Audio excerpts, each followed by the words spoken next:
ಕೇವಲ ಇದನ್ನ ಆನಂದಕರವಾಗಿ ಎನಿಸಿರಿ. ಈ ಆನಂದ ನಿಮ್ಮನ್ನ ಏನ್ ಮಾಡ್ತದೆ? ಸಿದ್ಧಿಗೆ ತರುತ್ತದೆ. ಸರ್ವ ಸುಗಂಧವರು ಯಾವ ಮೇಲಕ್ಕೂ ಕಡಿಮೆ ಇಲ್ಲದವರಾಗಿ ನಿಮ್ಮನ್ನ ಮಾರ್ಪಡ್ತಾರೆ. ನಮಗೆ ಜ್ಞಾನ ಏನಕ್ಕೆ ಬೇಕು?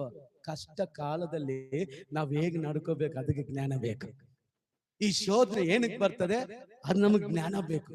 ಇವತ್ತು ಎಷ್ಟು ಜನರು ಅವ್ರು ಹೇಳೋ ಮಾತು ನೋಡಿದ್ರೆ, ಇವ್ರು ಏಸಪ್ಪನ ನಂಬಿದಾರ ನಂಬಿಲ್ವಾ, ಇವ್ರು ಏಸಪ್ಪನ ಸೇವಿಸ್ತಾ ಇದ್ರ ಸೇವಿಸಿಲ್ವಾ, ಇಷ್ಟು ದಿನ ಸೇವೆ ಮಾಡಿದ್ರಲ್ಲ, ಇಷ್ಟು ದಿನ ಪ್ರಾರ್ಥನೆ ನಡೆಸಿದ್ರಲ್ಲ, ಇಷ್ಟು ಜನ ಇವರು ಸಭೆಲಿ ತುಂಬಾ ಒಳ್ಳೆ ಲೀಡರ್ ಆಗಿ ಕಾಣಲ್ಪಟ್ರ. ಜ್ಞಾನ ಬೇಕು ನಮಗೆ. ಸೈಲೆಂಟ್ ಮಾಡ್ರಿ, ಅದನ್ನ ಸ್ವಿಚ್ ಆಫ್ ಮಾಡ್ರಿ. ಇಲ್ಲ ಹಲ್ಲೆಲೂಯಾ. ಅವಾಗ ಹೇಳ್ದನಲ್ಲಪ್ಪ ನಾನು, ಫಸ್ಟ್ ಹೇಳ್ದನಲ್ಲ, ಅದೆಷ್ಟು ಜನರ ಮನಸ್ಸು ಕೆಡಿಸ್ತದೆ ಗೊತ್ತಾ? ಒಂದು ಶಬ್ದ.